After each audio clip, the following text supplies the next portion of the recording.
Horror Stories Part 2. Nangyari ito nung sa sementeryo pa ako nagwo-work. Yep, normal na lang sa amin makakita ng mga puntod at kabaong everyday.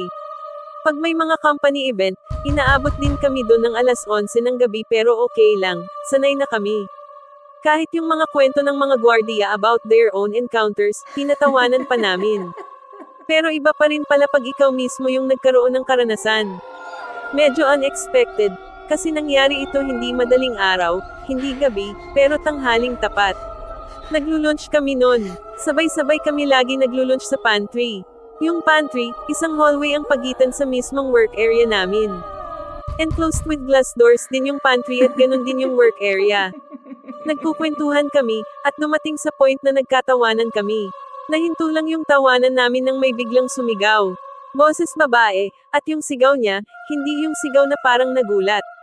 Yung sigaw niya yung parang naiirita. Isipin nyo, may batang nagtatrantems. Parang ganon, pero gawin yung babae. At based sa pagkakarinig namin, galing yung sigaw sa hallway. 3 lang kaming babae sa department, at nandun kami lahat nun. So wala nang ibang babae outside the pantry nung time na yon. Ubus na yung mga food namin nun, pero hindi na kami nakapaghugas ng mga baunan.